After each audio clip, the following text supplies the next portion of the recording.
and I'm putting this on the Facebook right now.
What's the spelling of deceived?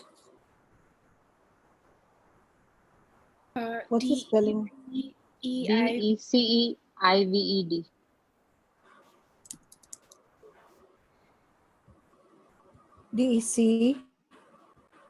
DECIEVD, right? Right. I put it. EIED.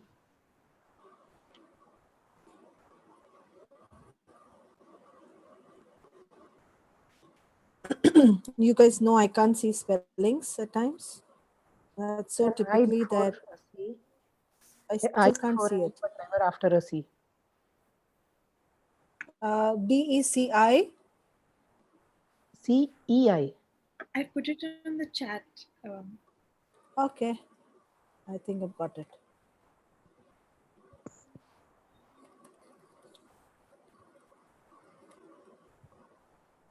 The funda Anu is I before a C, before a E, but never after a C. Okay, C के बाद wonderful. first. Okay, so I'm going live.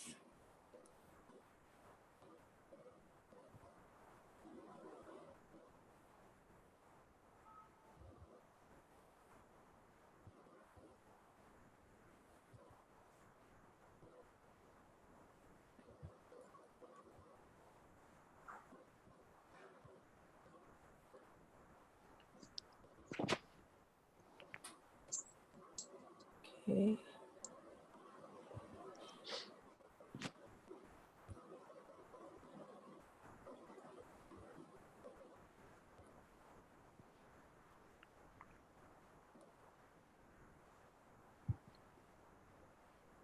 Wonderful. So we are live, guys, and you can share. Hi, Yogini. Hi, Dr. Anu. Thank you for being there. It's brilliant that people are joining in, and that's what I wanted. So we're first going to introduce ourselves, and namaste, everybody. We are back again. Today is day 7, and with a new topic, and the new topic is all about how we feel when people in our relationships deceive us or we're disappointed with them. What are the reasons that we get disappointed? What are the reasons that we feel deceived? Is the other person really deceiving us? Is the other person going out of their way to disappoint us? Or is it something that we are perceiving and something that's happening in our life? And when we perceive it like this, how do we react? What do we do? Okay, so let's start the introductions. And I'm Dr. Anu Mehta. Let's go to Yogini Thakkar. She's the very here for the first time. So Yogini, could you please introduce yourself to everybody? Thank you. Dr. Anu, as they say that, life is made of stories, okay? But and life itself is a story. So I am no different. I have a story behind me. I was an obese child. I was bullied. I lost a loved one, went through depression phase. And what really made me strong, you say, okay, what doesn't break you makes you strong. So what made me strong was my mind coaching. I did a lot of subconscious and conscious work on myself. And I actually came out of a 2-year depression because of that. So I left my high paying IT job And I moved from US to India, and I'm a practicing mind coach. I'm also a past life regression therapist. And again, one more story, that my dad went through a scary situation with health. So that brought me to become a plant-based diet eater. So that's another part that I do. I teach, I preach, and follow what I say. So Wow. it's a great pleasure being here. I mean, I've been listening to all your YouTube sessions and everything, and it's a pleasure to really be in person with you. I'm so thankful that you're here, really feeling blessed. Thank you so much, Yogini, Thank for you that. so much. Let's go to Sumita Mendirata, if you can introduce yourself. Thank you. Hi everyone, I'm Sumita Mendirata and I'm a consultant clinical psychologist and counselor, a practitioner to EFT and matrix screen printing, and a read-on therapist and a licensed movement-based facilitator for brain gym. So day 7, as we were just talking a few minutes ago, and we have just reached halfway through, and I'm really excited. And it's been a wonderful journey, Anu, of these 6 days. You were rightly saying, it's very therapeutic, and the kind of feedback I'm getting from all the people whom I know, and even from some strangers, I'm getting messages on Facebook that this show is going really exciting, and people are really enjoying and connecting to it. And also they are really I would say surprised and astonished by the fact that we are doing everything right here right now, and nothing is planned, so Nothing is, like as yeah, as we all got into the COVID situation and we were not planned, so we just had to face it. So I think that is what we are doing it right now. So thank you. so well said. Thank you for that, Sumita. Let's go to Dr. Rashmi Arora. Namaste, Anu, and namaste, everybody. And namaste, all the viewers on the Facebook and YouTube. I'm Dr. Rashmi Arora from Delhi. I'm a practicing homeopath, and I'm an NLP consultant, and I'm a mental health trainer. Besides this, some of my creativity, which I have not introduced earlier, is making microgreens. I try to make innovative ideas to develop to use microgreens in the diet. Thank you so much. And I'm here because this started as a challenge by Anu for my own illness. And we started this talk, and we started it as a discussion between a student and a teacher. And today I'm so proud that it is reaching the masses, and it's all candid, it's all extempore, no planning, nothing. We discuss issues which are probably touching a person's a part of every part of life. The best part is when we are talking to people, I'm coming to understand that all people are having certain kind of issues or similar kind of issues. So I'm not the only one around, and nobody is the only one around. We are all in a jing bank. Thank you so much. Absolutely. Very well said, Rashmi. And I feel blessed to have you here. Let's go to Joanne. Thank you for being there, Joanne. Thank you. Thank you so much for inviting me. I feel really blessed to be a part of this and to see everybody. I joined a couple of days ago, not expecting to say anything, just to talk, but Anu's brilliant at bringing everybody in and getting everybody to speak. So thank you for that. My background, I'm from England, but I'm currently in Germany, and really joined to get in touch with the community again because I'm feeling this lack of community here. My background is in teaching, EFT, meta health, metakinetics training, and since having my son 3 3/4 years ago, I've been a little bit out of the community because I've been really focusing on him, and now I feel that I really want to connect. So I'm really, really grateful for this opportunity. Thank you, Anu, and everybody. For being so over to Vasavi, the young, brilliant. Absolutely. Hello, everyone. I just, I'm going to start a career in law soon, but I have a very keen interest in mental health, which is why I'm here.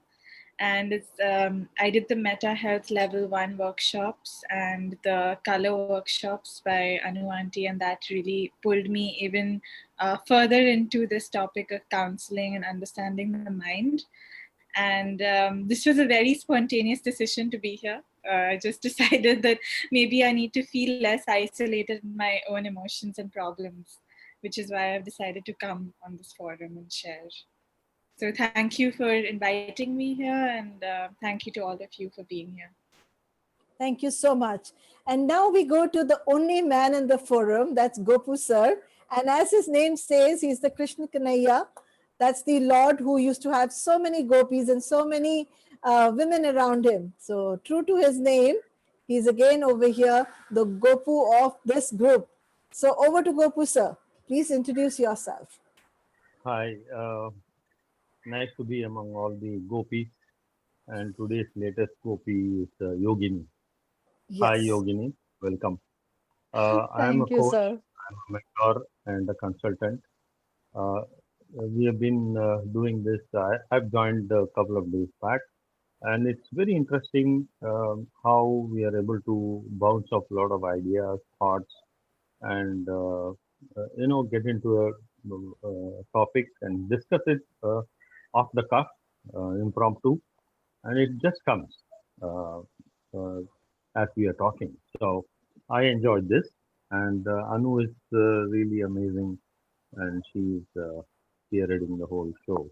So that's how it goes, and I understand there's a lot of feedback from people. So let's give it a crack today and find out more and enjoy the show. Yeah. Gopu sir और आगे चलते हैं अब फिर से let's talk about what's disappointing about relationships and how you feel deceived in relationships.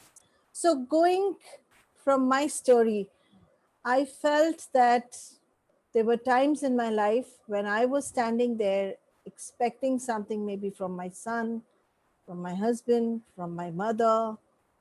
And if I really go back in time, my expectation probably was when this man who was old enough to be my grandfather, 65 years of age, he was touching me in front of my mom and dad.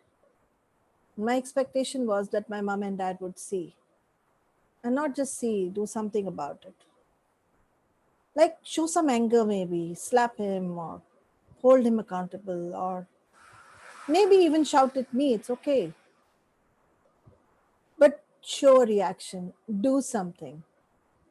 And for years and years and years, I was disappointed that, and I kept asking my mom, आपने कुछ कहा क्यों नहीं? Why didn't you say something? Why didn't you do something? And her words, had you told me earlier, I would have done something. Then I started having some troubles in my marriage, and I did go and tell her. Yet, she didn't take any action. There was no anger, there was nothing on her face. And that made me now understand that even when I was asking for help, I wasn't going to get it. And so it started.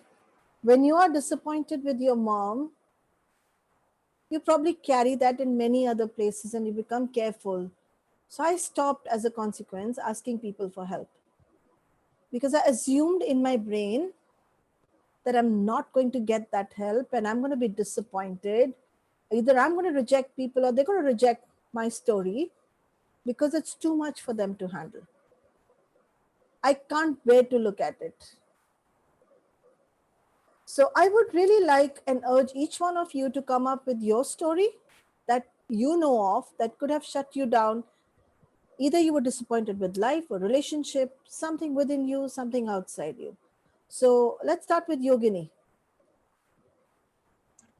Dr. Anu, I mean, it's really, I can't say what I'm feeling right now listening to your story. So I would say, if I look at it that way, I think I've been quite blessed with a family that understood me. I would say I was with a very overprotective family in a way. If I have to hold grudges with my family, it was the point that, when my friends were out till 12 or 1 in the night, I was like giving a deadline of 8 o'clock. But now listening to your story, somewhere I feel, oh, maybe they were really right. They were always protecting me. So I would say I have not been disappointed in the way of them not taking stand for me, but somewhere I was disappointed in the way that I wasn't given that freedom what others were exploring outside. right? But looking at the kids these days, I feel maybe they were just protecting me. So now as I grow older, the perspective of what they were trying to do is changing. But I also work with a lot of clients where I realize that it is our expectations. What I don't know how this is with the Indian psychology, maybe because you had seen your mom not being vocal about, say, I have seen people who have seen their parents fighting, but the mom always being subdued. So what the child is actually taking out is to not speak. Okay. And we have heard all the Indian moms saying, "Ki samajh jayenge," it's okay, jane do. These are typical words that Indian parents use. Even if, the mother and father are fighting and the child comes, "Why is my dad talking like this to you?" That's a general comment. "Theek hai, papa hai, jane do, bade hai." We always hear this voice. And this is where we are building this whole belief system in our psychology as women, especially, okay, we need to not raise our voice. And we have to trust the system and we have to believe that sab theek ho jayega. तो कहीं ना कहीं हम we are the ones, I mean, we will be doing it for our children unless we change. So it is the women who are actually teaching women something which they are not okay with, and it has been going on since generations and generations. So I would say that maybe something like that happened with you. You did not tell it vocally. हम vocally नहीं बताते. I get so many abuse patients where I work with them on their inner child work, and most often parents are not aware of it and like, "Mummy ko samajh mein nahi aaya." I said, "Dear, if you don't say it, nobody understands. We were not taught to read minds. We were Beautifully. absolutely not taught to read minds. If we were taught, we would understand." And same goes in all relationship, Anuji. Even with your Uh, husband ke Absolutely. sath also, what do we do? It is our expectations that we expect them to understand and react. How is that person going to know about it? So that is Absolutely. where the disillusion, that is where the disconnect, that is where the dissatisfaction. So first thing we all need to learn is, if you want something, if you want to be noticed, say it out. Nobody has the time So nor the patience. Yogini says that if you don't want to be disappointed, so I think there are internet issues going on. Internet is unstable, which has been going on the whole day today. Let's go on to Sumita and hear what she has to say. Thank you for that input, Yogini. That was beautiful. Thank you. Thank you. Okay, so I was hearing, as I was hearing Yogini, one thing was coming in my mind is the word disappointment. Like you've always done, Anu, you have taught us to break the word. So as I was just breaking the word, and that this is always that something which is missing. So when we as human beings appoint a person, a specific situation, or a connection we make, we appoint that to be like the person or the connection or the moment of our life, or it could be a materialistic thing. I want this, and I have appointed it, so we have just focused on this, and when we are not getting that, so there's a typical, this is not happening, so it's a so we appoint that word disconnection or disappointment.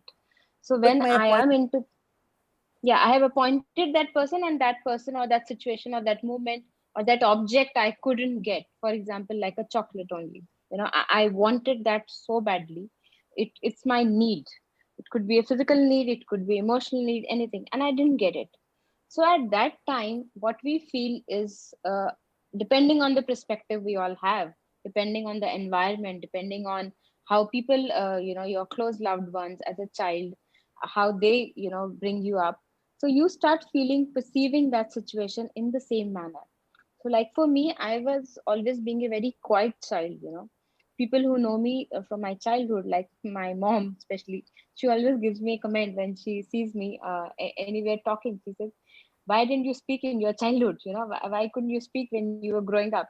Now you speak so wonderfully." So I said, "I don't know, because I had always been a very quiet child. It's only when I came into this world of counseling and psychology I started speaking up. So now I can make those connections, and So I think somewhere that perception in you lies, that you really want few things. So maybe I was just observing, maybe I was just listening to people, maybe I was just connecting so many things that I didn't feel the need to speak up. I would be very happy. It was not that I was sad, but I was very happy and contented, but I would be quiet. So Very, that I feel is a. very interesting, Sumita. We think we only talk with our mouths. When a child is quiet, he's speaking that he's quiet. When the child is speaking, only then he's considered as if he's talking. There's a reason people get quiet. And nobody really goes down and digs into it and says, why is this child not been able to tell me or has become quiet? And why is it only after you gain the tools could you speak? Somewhere we consider only the speaking that we do with the mouth as speaking. Nothing else is considered as talking, which is quite interesting. So thank you so much for bringing that up. Let's go to the only man, the Gopu sir. Gopu sir, anywhere where you felt disappointed in your relationships, maybe it was the past. Like for me, it's all about the past that happened, and worked and worked and worked, and there will still be something left there, always, if it triggers me. But is there something in your story that you could share with us? Thank you. Yeah, no, things are like this. Generally, every human being has expectations. So when you have certain expectations and your people around you um, are not to the level of your expectation, there's bound to be disappointment. So expectation and disappointment go hand in hand. So it all depends on what are you expecting from the person who you're living with, your father, your mother, brother, sister, wife, children, whoever it is. What are you expecting? You are expecting certain things. If it is your son or daughter, you are expecting certain things. They need to behave this way. They need to work this way. They need to, gain knowledge properly. All these things are parents' expectations. So it will change. Definitely, they won't be able to come to a level of your expectation. That's when the disappointment starts coming. So in my life, there has been huge amount of disappointments related to the people around me, uh, my siblings, my parents, my wife, children, everybody. So there are many episodes in your life which do come where uh, you get disappointed. Oh God, why is he like this? Couldn't he be have been like that? So there is comparison within your social circle. So you always compare. Oh, my friend's son is like this. Why couldn't my son be like that? So that comparison, that expectation and disappointment is bound to be there in every human being on this earth, according to me, because everyone has expectations. So the level of disappointment also will come in because certain things are not up to your expectation. So it will happen. And how to cope with that is what we need to touch upon today. I feel so. Absolutely. So beautifully said. It's the comparison that brings about expectation, disappointment. These are all interlinked with one another, and so beautifully said that if we didn't have expectations, if we didn't have comparison, we wouldn't really have disappointment, and we wouldn't feel anyone is not on our side. I mean, you need to live life to even come to that. That's amazing. Let's go to the next guest, Joanne, and let's ask her what does she think about this whole topic. Thank you, Thank you. Anu. Oh, so much, so much. The first thing I thought when I saw your message is the word deception.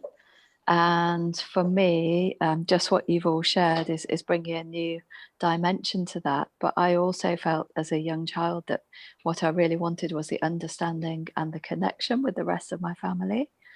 And when I felt that I didn't get that, I became the one that was the deceiver because I shut down my emotions. I thought the reason I wasn't understood is because I was highly emotional. And so I shut my own emotions down. And based future relationships on deception, on trying to please people and on trying to hide my own feelings and work out what they wanted. So that word deception has been really powerful for me. Something else I wanted to share yesterday before I got your message to say what the topic was about. My son told a lie for the first time yesterday. I came into the room and he stopped doing something and I didn't know what he stopped doing. And I said, "What were you doing?" And he said, "Nothing." And he had a very cheeky look on his face. And I said, "You were doing something. What were you doing?" And in front of him was his father's breakfast with some fruit and his father's phone, which was on. And he said, "Nothing." I said, "Tell mummy you were doing something." And he said, "Nothing." And then a little bit later, he said, "Tell me a story." And I said, "I'll tell you a story if you tell me what you were doing when I came in." He's laughing now. And he said, "I was looking at Daddy's phone. I want to learn how to use it. I want to look at it every day."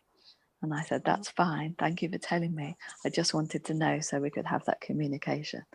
And then he was fine and I was fine. But it was really important to me that he didn't learn to hide things, just like I learned to hide things. So then I got your message, Anu, in the evening saying the topic's about deception. And yeah, just amazing. So thank you. Thank you. So beautifully described. So graceful, so elegant. Let's go to Vasavi. Vasavi, where does this touch in your life? So I think disappointment and deception are two different things. I think as human beings, it's impossible to have zero expectations, because then you would expect maybe that you'll get a good sleep today, or there will be some expectation that comes. It's about just being aware of it. So disappointment becomes a part of like daily life, that okay, the other person didn't do something that you maybe wanted them to do, but then the moment you're aware of your expectation, then the disappointment does not hit that hard. And then so if you just become aware of the expectation, and I think what helps is if you're just focused on the intention of the other person. Sometimes we don't focus on the fact that the other person did not intend to disappoint us. It was just a part of daily life that, yeah, we ended up being disappointed. So if we focus on the intention, then we can overcome that disappointment. But I feel deception is a little harder. It's like when you're in shock, or some incident happens and you just did not, I mean, you feel like maybe the floor is taken under your feet, and that takes more to work on, because what if the other person did intend to hurt you, or did intend to do that? And sometimes that happens, and then when that happens, the trust breaks. And when the trust breaks, then it takes more time to heal that. So like in my personal life, I know that I have had expectations from my parents, and then I felt deceived by them, maybe by my brother, by my grandmother. And whenever I realize, okay, the intention was not. So one such incident is that when I was maybe 3 or 4 years old, I went for a play date at my friend's house, and I hated Rajma Chawal. So Rajma Chawal was something that I just did not like. I don't know why. As a kid, I have just not liked it. And it was something that I expected, oh, my mother should know that I don't like it, in my mind. I just made it up. There was no communication about it, nothing. It was just like inside my head. So then when I went to my friend's house and there was Rajma Chawal for lunch, and my friend's mom told me, your mom told me to make this. I remember feeling the first hint, because I can remember it, of feeling this disappointment. And now when I look back, there was like this expectation that my mother should know, or that my mother should have known. And I would not have ever maybe had that expectation from my father.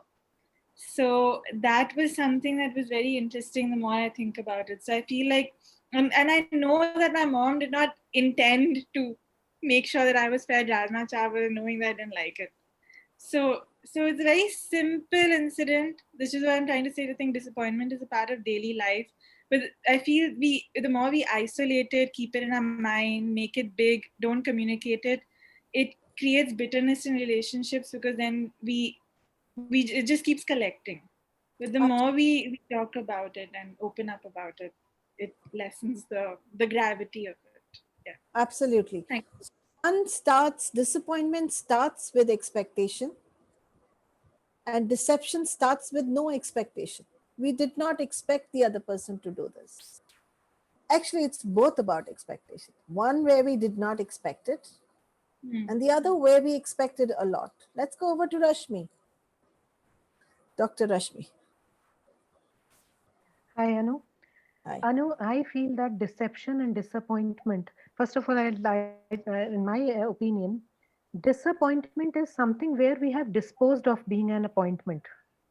Something like it's more of an anticipation. We had expected or an anticipated that this person would have, we have appointed that person in our own mind in that pedestal.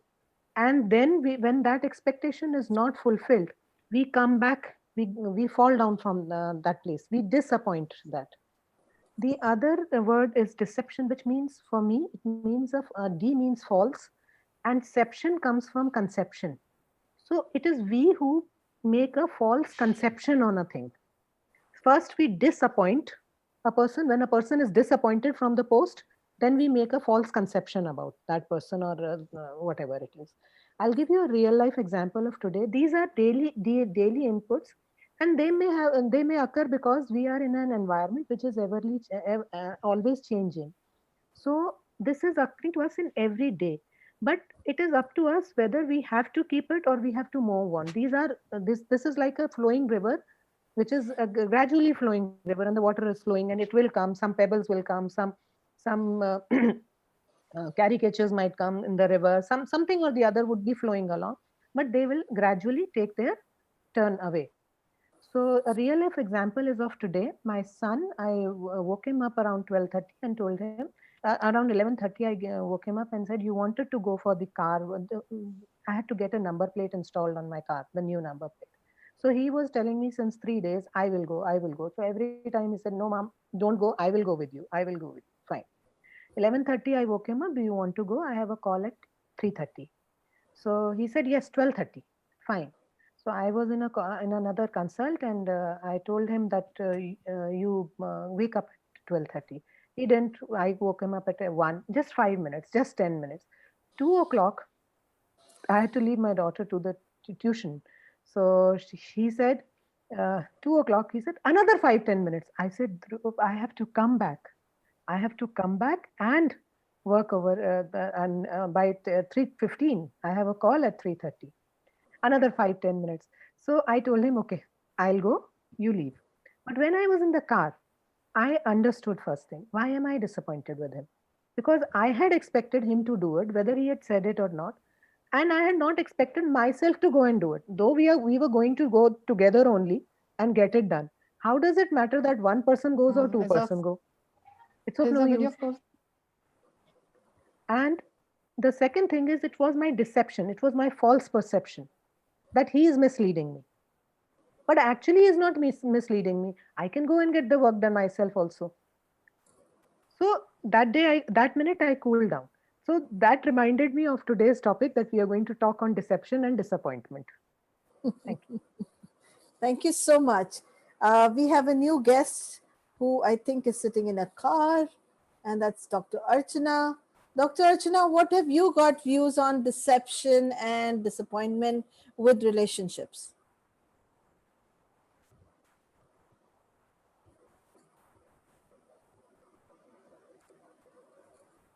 Hi, how are you? Good, good, good. Great. The jumping jack, she's constantly moving. But I am. And 4 o'clock, my kids had needed something. I'm in the market. No, disappointments, I think, again, come up because we are expecting whether people are willing to deliver or not. We just take it for granted that XYZ relationship is going to be doing such and such thing. You know, whatever the relationship is, whatever the expectation according to that. So that is why we keep on feeling disappointed again and again. I don't think people fail us. We in our minds create a scenario and then fail ourselves. I mean, that's what I think. Okay. Thank you so much for that. So, Dr. Archana is saying we deceive ourselves, we disappoint ourselves. And that's possible, absolutely. That we are at the end deceiving ourselves and saying whatever is happening is okay, or whatever is not happening is okay. So, I'm going to take turn from here and look at it a little differently. I'm going to give each one of you a situation and see how you'll react in that. A hypothetical situation. Is that good? All of you ready? Like chatpat fatafat, let's see what we come up with. Okay. So let's start with Sumita. Your sister is married and you catch your brother-in-law kissing another girl right in front of you. He doesn't pick it up, but you pick it up. What do you do? Wow. I What go do you, and talk to my brother-in-law okay. and just check with him before informing my sister. Uh, I would feel that I need to know his perspective and know Okay, his so reasons. I'm going to be your brother-in-law and I tell you, oh, I was just kissing her because I think she's my sister. But if in my perspective, the kiss is not that sisterly kiss and it is more of a girlfriend kiss, I would want to know the reasons. Well, he will tell you that in his house, that's how they give kiss to a sister. That's your perception. And you are doing the monkey, your monkey mind is doing things to you. What would you say then? I would take his this thing and probably talk to my sister and make both of them, stand in front of each other. And if my sister is okay about it, then that's not my story, I feel. Okay, wonderful. So my job is done. Wonderful. Okay, let's go to Gopu sir. Yeah. Gopu sir, the market is going up and down. The share market is really jumping up and down, and everything is completely chaotic. And you had basically there is a lot of loss that's happened, and you're really disappointed with how you've invested in the market. What will you tell yourself and your friends who guided you to be investing in the share market? Yeah. So I have been in that situation actually, even though you said it hypothetical. It happened in my life once or twice. And I've always, taken the blame on myself and said, what a stupid thing to do. I should have consulted someone or I should have gone by somebody's advice. And I totally read the whole thing wrong. And I would own up and take the blame and, try to do some rectification methods or solution to the problem. This has happened actually in my life once or twice. So, and I was able to sort out the problem or come out of that financial mess uh, with some, very rear guard action, I would say. And I was up and about in a couple of years. I mean, these things can't happen overnight. You got to have patience, you got to have courage, you got to have intelligence, you got to have some people to talk to, and you also need to have a bit of luck. So if you get all these things put together, then you can come out of any situation. Let me tell you that. Whether it is bankruptcy or loss making or losing a family member during that period, all this has come to me in the same order as I told you. It has come together in a period of 10 years. And I was able to come out of it in about 9 to 10 years time. But Thank you. then things do change. Nothing is permanent in life. Absolutely. Brilliant. What if, Rashmi, Gopu sir was your husband who lost all that money, and that money was not even his, it was yours. And you are now so disappointed with your husband, not only that he did not ask you, because you had given this money to him and said, honey, can you keep it safely for our old age or something, or for something, or maybe the child study. And Gopu sir is your husband who's gone and invested this money and lost everything, and he's going to take probably 10 months to get out of all that. How are you feeling with that husband of yours who has not asked you, who's invested your money, and now he's sitting down and probably in a very shitty place, very horrible place? How would you deal with it? Or what your insights will be there? Thank you. The first instinct, Anu, would not be the loss of money for me. Money can be created. That's not a problem, because like you said, he would get out of it in 10 months or something like that. It's okay. But yes, I would, as a human, I would feel really bad. I would feel disappointed and decepted on the fact that the person has not even informed me. He could Ah, have told me that, okay, yeah, gonna do this, or I'm doing this. He could have taken me into consideration, and I would have given him support anyway. So perfect. this is my natural way of dealing. Thank you so much. And let's go to Joanne right now. A situation for you where these two are your friends. These two are your friends, and you're the counselor. And they've Ah, oh, last 10 to you as an she's saying, he's saying, I didn't mean to, it happened. Share market is like that. I never meant to not ask her. I just thought that the money would be just kept like this. Why not invest? And me, on the other hand, is saying it's not about the money that he invested, because that he can bring back, but he did not inform me, and I am disappointed and feeling. What would you tell the husband and the wife? Thank you. wow. Challenging situation.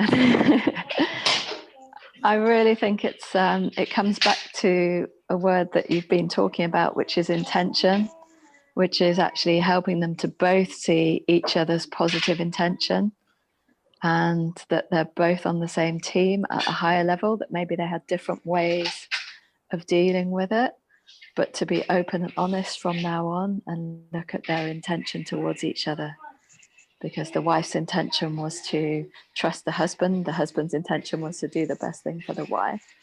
And if they can both see that and recreate that love and trust in each other, they can move forwards through that. That's so beautifully, so gracefully. Again, you put it like saying that the intention wasn't wrong. And maybe we need to just tell that to the husband and wife. And because she, anyways, in them, but she needs to be informed. Thank you for that.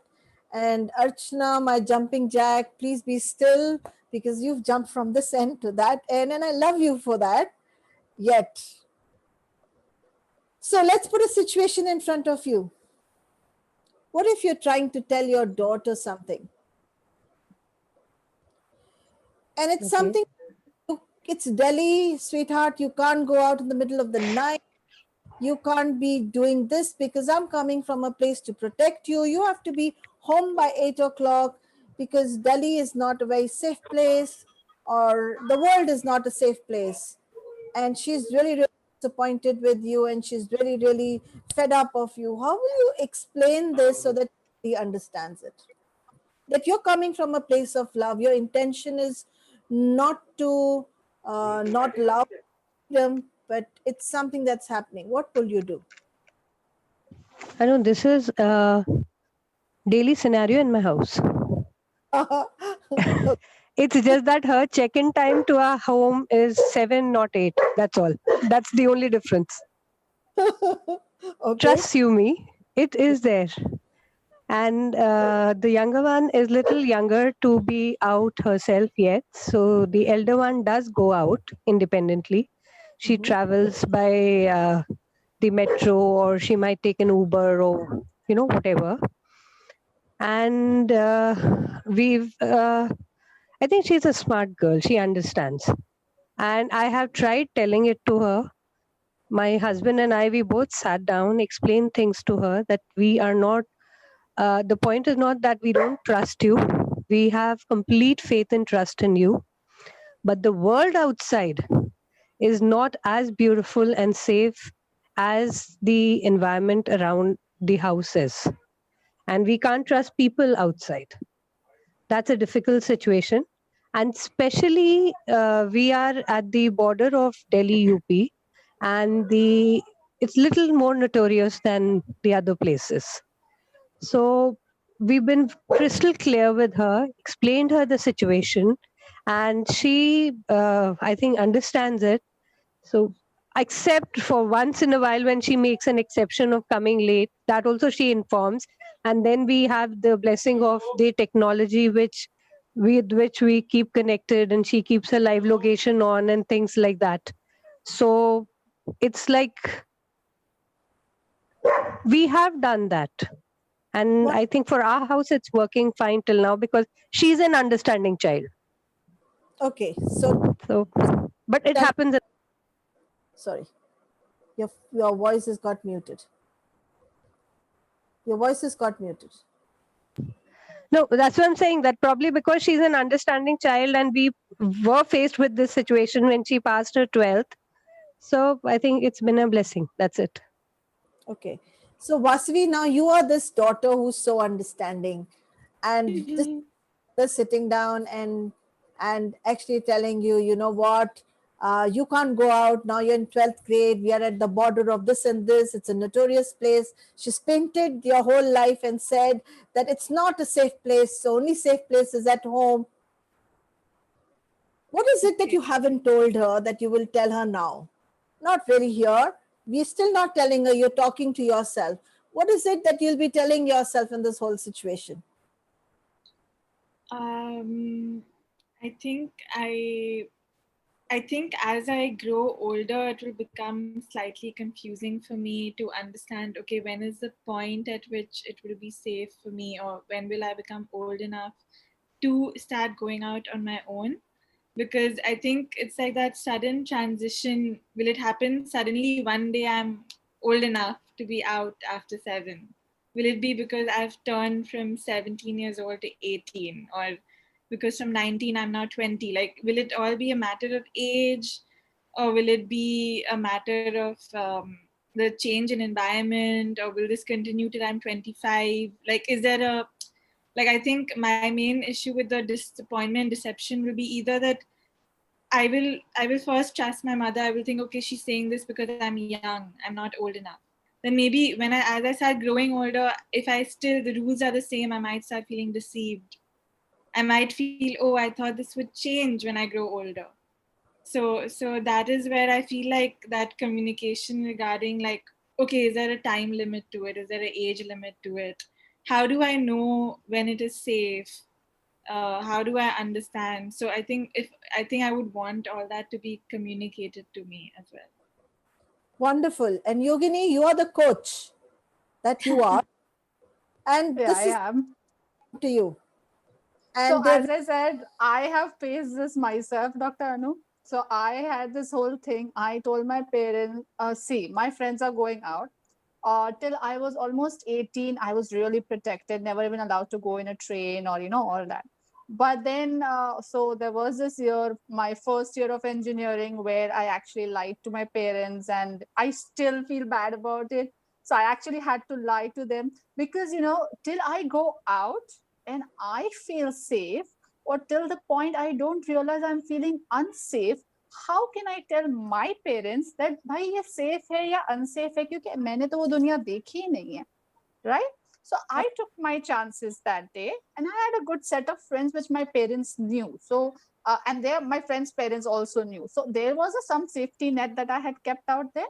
But yes, I did lie and go, and I feel bad about it. And तभी mobile नहीं होते थे, तो I was a smart one कि पापा ने mobile दिया था, but it was like 16 rupees per call kind of mobile, and I smartly switched it off so my parents couldn't reach me, because if they call me, I didn't want to lie.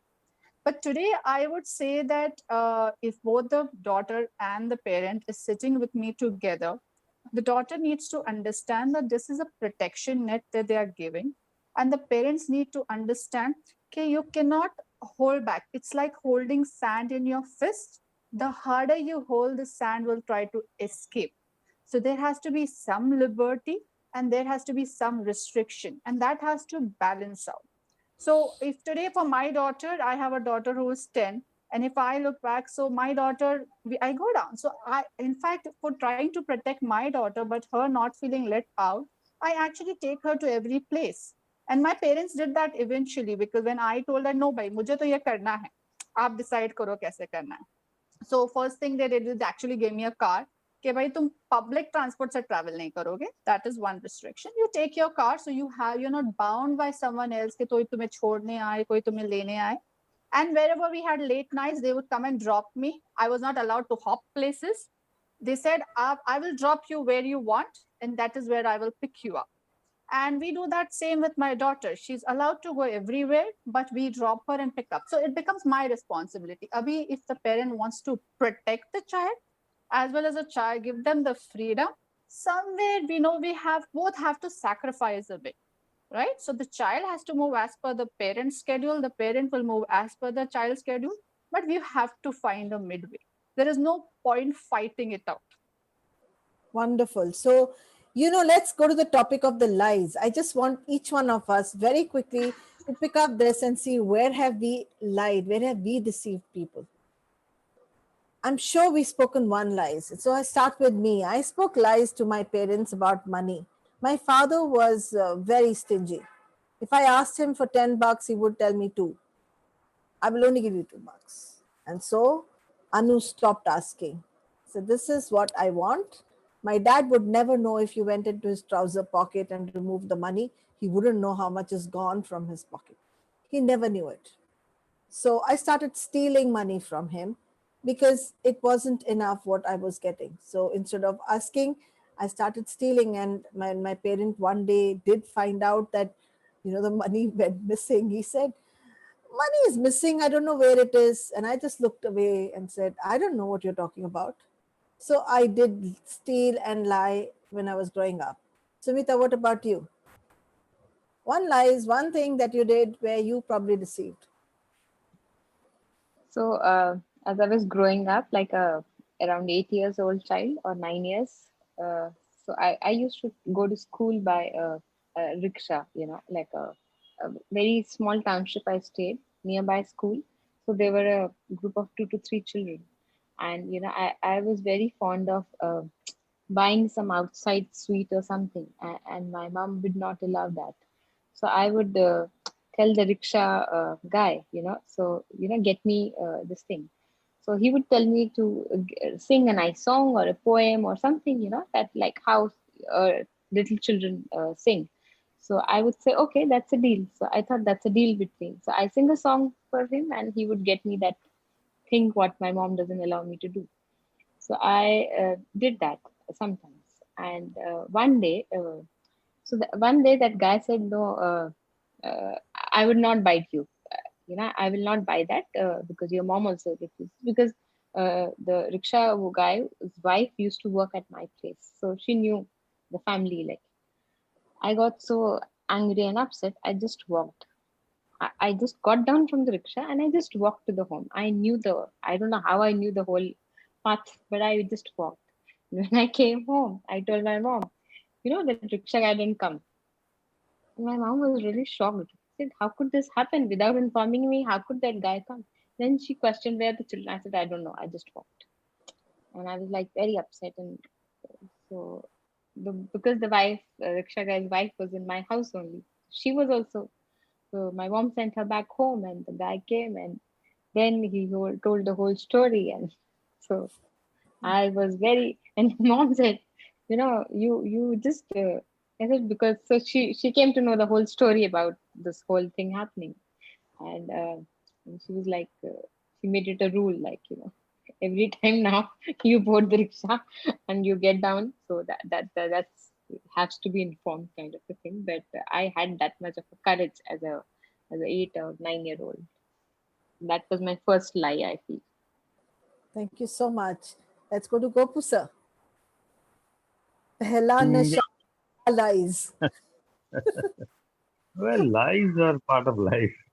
There would there would be any soul on this earth who has not told a lie before. बोला कभी? I doubt it.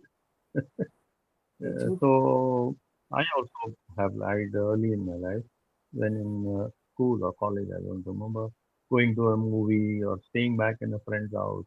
Used to be common, and people will not know at home because no mobile or anything to track you.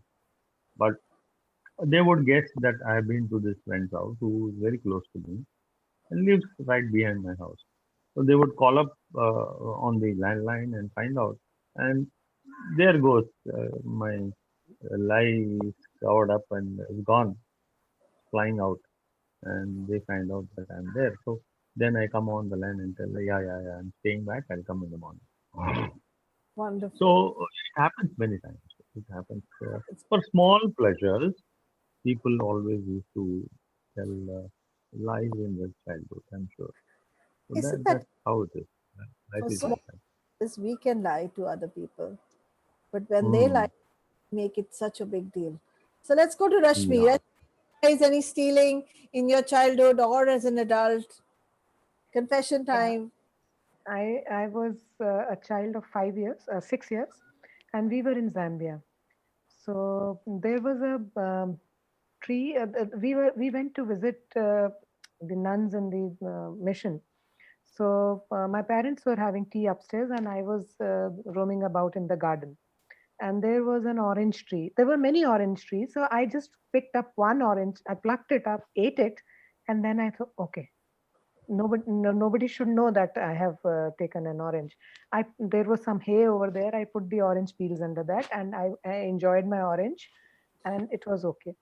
So then after a while, the sisters and my parents came down,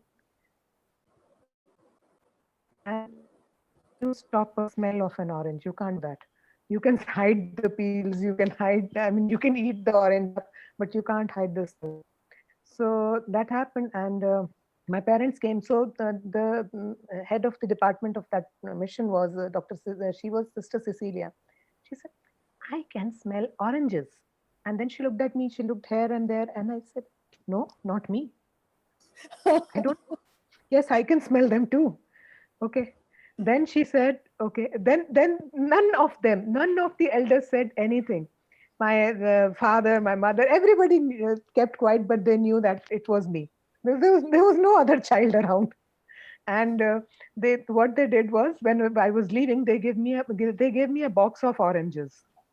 So I was relating this incident to my mother about a month back, and I said, mom, I stole that day. So she said, for 45 years, you've been thinking that you stole that day, and we knew that you stole that day. So it's okay. You didn't steal, you just plucked the orange and ate it. And I thought, oh God, it's so simple. I just plucked an orange and ate it, and I've been living with that guilt all for my life that I stole oranges and ate it. Wow. We can either make something so big, and they also say this in Hindi, that ishq or mushk chupai nahi chupte. If you fall in love, you can't hide it from people. It's very only you feel you're hiding it from the whole world. It's like the perfume that you wear. You think you hid it, but it's only everybody else can smell you, but like the oranges. Can But I only, share one more incident, Anu? please go ahead. Thank you. My sister, elder sister, her name is also Anu. And she was, when we were living I was living away from my parents, my grandparents. So she used to be that dictator kind all the time. She used to take care of me. Even till today, she's my like second mom. So and Sumita knows her very, very well, I think. she, she will take care of anybody. So she said, every time I was in a very accident prone person. So I used to injure myself now and then. And I was very fond of bicycling. So she didn't want me to go and ride a bicycle because she would think that I would injure myself. So one day I injured myself again, and I was wearing a skirt. So I went into I went dressed, just put cotton to, control the blood. And then I sat down and I was watching television with no idea that my pain would be understood by somebody else. My sister was eating her food and then she suddenly saw my knee. There was bleeding down the knee. And she said, "You got injured." I pulled down my skirt and said, "No, absolutely not." Then she said again. And I said, "No." She said, "But I can see that blood trickling down." Where did you injure yourself? So I could not stop that blood. I could Pressure, just, how we hide our present wounds also. Only difference, it's not bleeding anymore. These are mental wounds, and there is no skirt to hide it. And yet, the people who love you can perceive it and can see that you're hurting. And we become so good with hiding that we can't see it anymore. So good with hiding it. So brilliantly said. Let's go to Yogini. Yogini, any place Yeah. where such a thing has happened with you? You've either spoken a lies or said something. I think we all did speak lies when you started dating guys, and I was a smart one. So we always had this one friend who was let to stay home, and everyone else told that we are at her place, and she would pick up the phone and say, "वो तो bathroom गई है, वो यहाँ गई है." So I think we had this whole gang who would kind of lie for. I think that's the time. See, when lies spoken with a good intention, when nobody's getting hurt, and you can make stories for the future, I think it's okay for a while, because those lies or that fun that we had thinking we are innocent, that innocence, the lie with innocence is actually the stories that each one of us is saying today. Yeah, but the wrong lies where you have hurt someone or someone has been injured by you, that is where you should draw the line. But the question comes, Anu, I've heard this line from my husband very often. Not saying is not lying. And I don't know what everyone thinks about it. Does that mean that if you Yeah. don't ask, not saying is not lying? So it's like if you ask a question and someone lies, that's a lie. But if you don't ask the question and the person doesn't say anything, it's not lying. What do you have to say about that? Next time that means. But according to me, that is also hiding and deception. Thank you so much for that. Let's go to Vasavi. So I have lied a lot in my life. There is just a lot of lies I have said, and now when I look back, I think I didn't start off as a lie. It's always like, I think it started off as me probably being my natural self, and then realized that okay, that did not sit well with people, like for whatever reason. So now I have to start lying about it. So something like very simple. When I used to live in a joint family in Calcutta, we used to have house staff that lived inside the house. And basically, at that time, I was very close to my nanny, my mashi. Like, she would feed me, bathe me, all of that. And she had like a separate place where she would sleep, and I would love to sleep with her sometimes, go and sleep next to her. And this is something, I think it was a status quo or something like that, but it was not accepted. So the one or two times I did say, "Oh, I slept with Mashi last night" as a kid, like that would spark a lot of like controversy and all of that. So I started lying about it. Like, I remember I started sneaking, like as if she's my lover or something, and sneaking into her room, like from a very, very, very young age.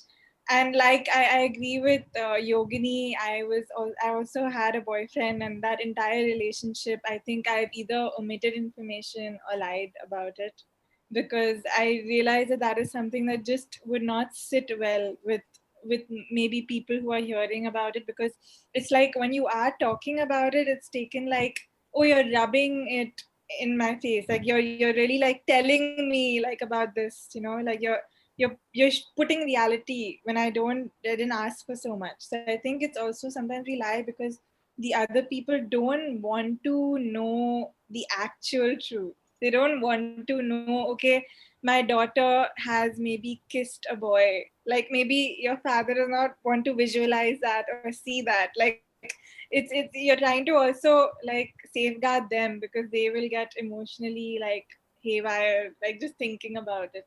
So Yeah, I we are think protecting our parents.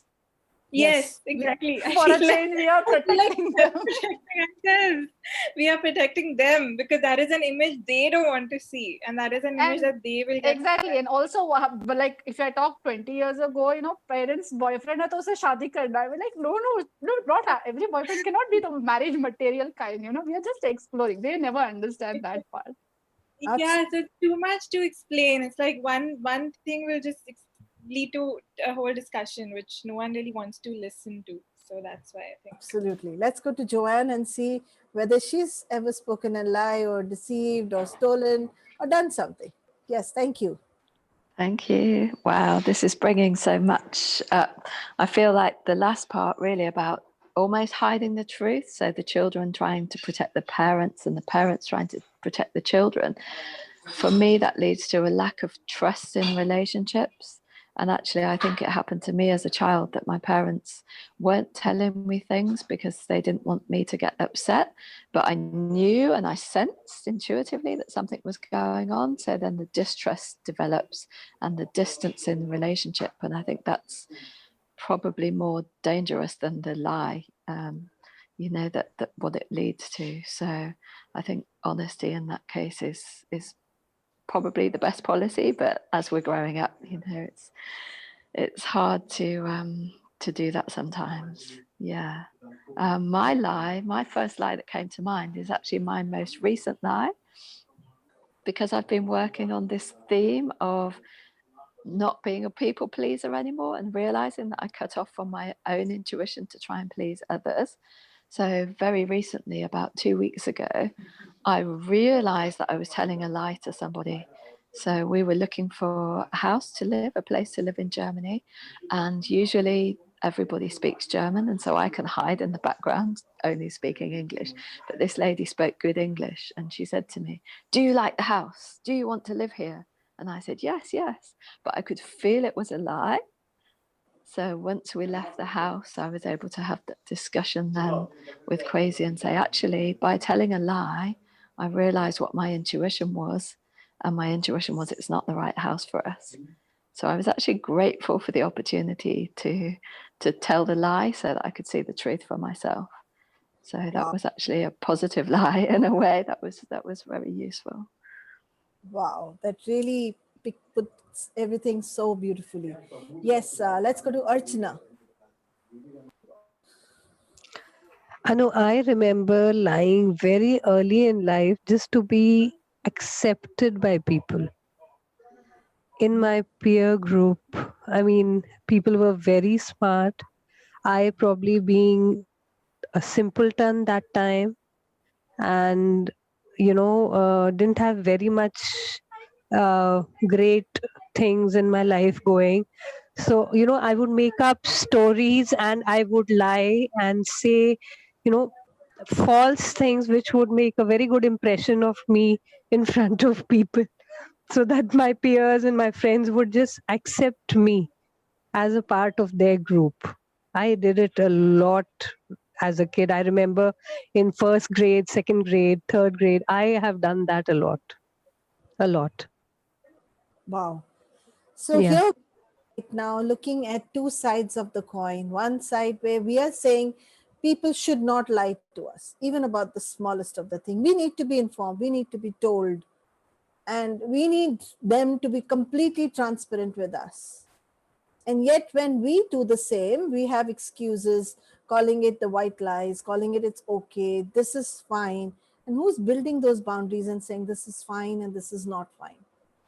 And somewhere in between these boundaries, there must be a learning that came by for us. There must have been an understanding that came by for us to call something okay and something not okay. And till we were not caught, or maybe we were never caught. But somewhere within us, the conscious that we have always catches up with you and says, and tells you, this is okay and this is not okay. I would say that this is such a topic that we could have gone on for another 3 hours, but it's already an hour and above that we've been discussing this. And I just feel that there is nobody who deceived me and nobody who disappointed me, because as many times others disappointed me, I probably have disappointed others in the same way, and giving my rationale to myself and saying this is good, this is bad, this is ugly, this is fine, this was not seen, this is seen. So I can only conclude this in my way by saying I apologize to whoever I feel knowingly, unknowingly, I may have hurt you, deceived you, disappointed you, and I need to be more mindful of other people who've disappointed me and not hold that forever, ever, ever in my heart. And maybe if today's, at the end of today, we can let go of all that, we may open a new chapter of our life. So over to Sumita, just for conclusion, what would you say? What would your ending lines be? Yep, hearing all the stories and hearing very different perspectives about this whole topic. One thing which comes to my mind, Anu, is that when I am teaching my daughter, the concept, or I feel I am also learning a lot at the same time.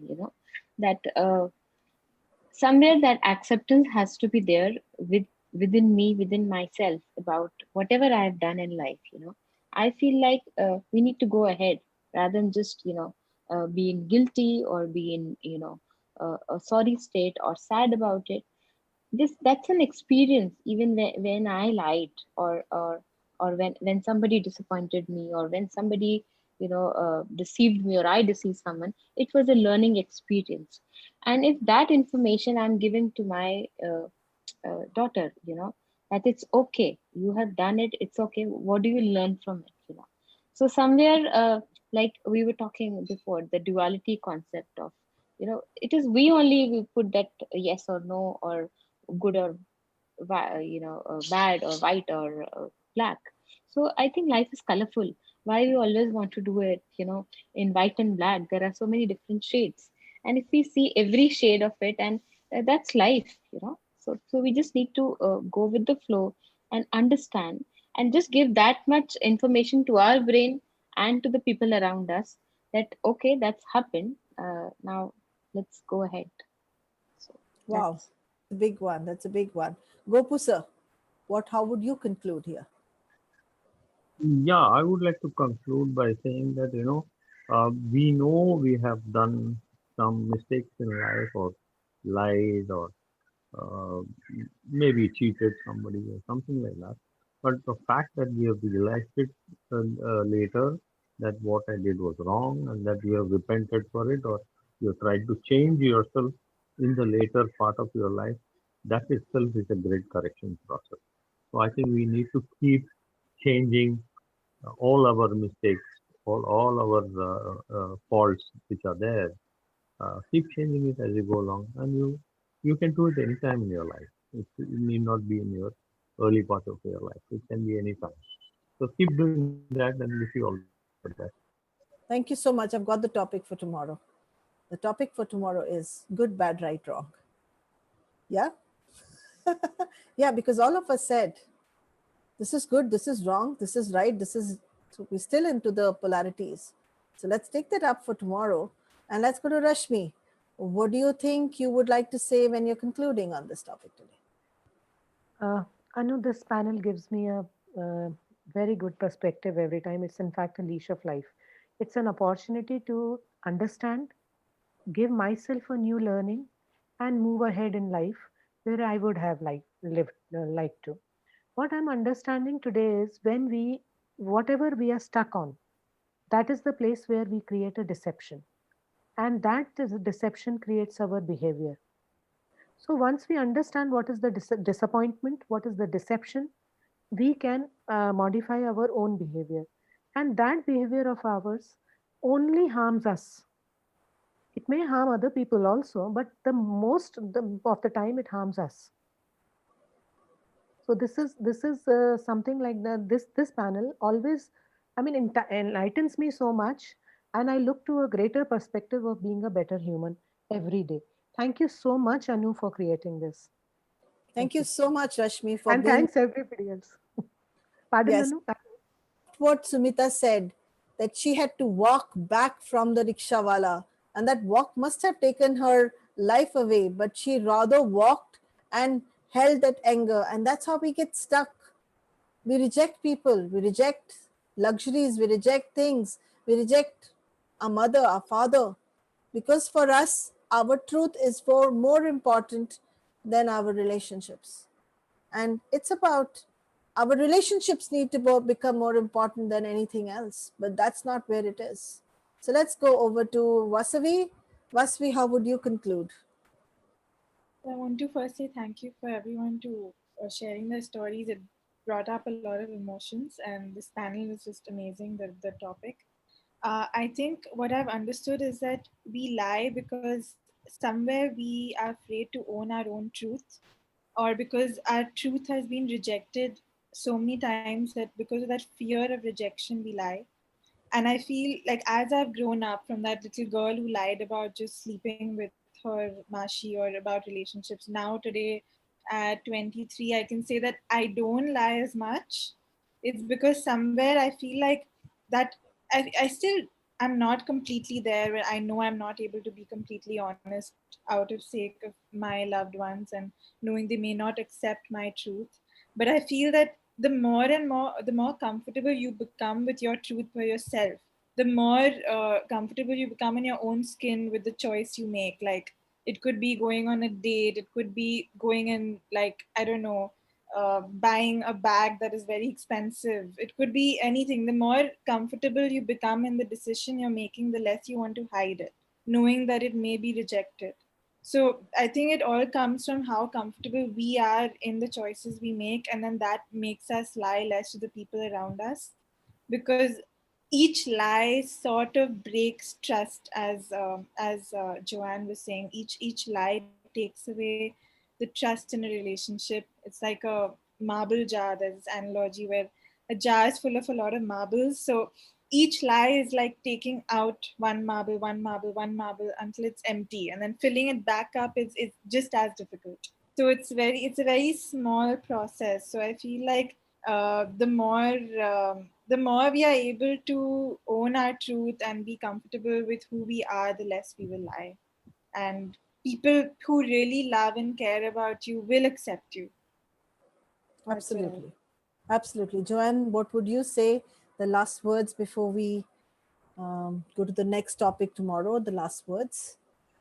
Wow, all of that, all of that and more. I think just being really honest with ourselves and true to ourselves. That's the basis of being true and honest with other people, and also accepting and understanding where they're coming from.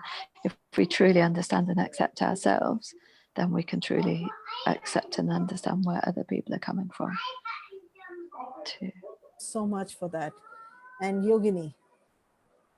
So I noted out three important points that came to my head. First thing, as you said, forgive, forget is one thing, but do ask for forgiveness, because somewhere we all have deceived someone, lied to someone, or done something.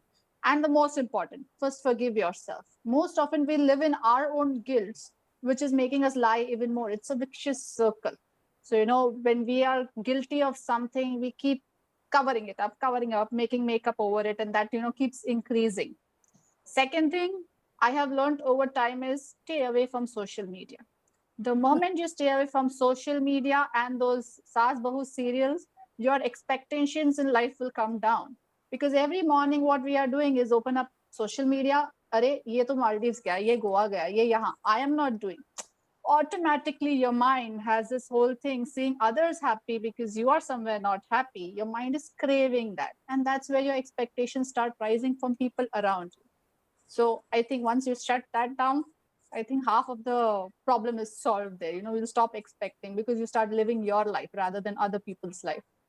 And the third thing, what we all were talking about is, since we have all been through this, I think with the new generation, with our kids, with my kids, or whoever all of us have kids here, we need to learn to build that trust. Now that I think, and we were talking about boyfriends, and my mind was going, I think when my daughter will have her first boyfriend, I would say, you know what, getting home, sit in the room and talk it out. Don't go outside. Don't, just be open. Just tell me I'm okay, and I understand you don't have to marry him. So I think if the parents are a little more open, the next generation wouldn't be repeating or wouldn't be doing things that we have done. So I think training that generation is also equally important. So there are no deceptions, no expectations, just live life. Brilliantly said. And I feel right now when I'm listening to Archana is left still, we'll come to her. But when I'm listening to all of you, what's coming to my mind is it feels like if I've got a blemish here or I got something on my skin, I would put a concealer there so that you don't see it. I'm wondering every time I lied, or I deceived someone, what was I covering that I didn't want to see? And I'm wondering what were they covering that they didn't want me to see? And it felt like that it wasn't, when I was deceiving someone, it wasn't coming from place of wanting to hurt them. And I'm sure they didn't come from the place of wanting to hurt me. They just didn't know any better. And at that point, I just didn't know any better what to do. And so let's go to Archana. Archana, you are what would be your last words on this topic? Anu, I think if we are not scared of the actions that we do, we are not scared of whatever deeds we do, and we take the onus for it, we would not have to lie under any situation. We lie either because we don't want to hurt the person, and moreover, we lie because we don't want to be, like not accepted, and we are scared that we might be rejected for whatever these reasons. That's why we lie. Otherwise, why would we lie or hide anything? So if we can have the heart and the will to take onus of come what may, if we do a wrong deed, and that's the other, what will happen? The person in front will lose his temper. We might be scolded. We've grown up enough now for that. So I think we can do that. We are mature enough to do that.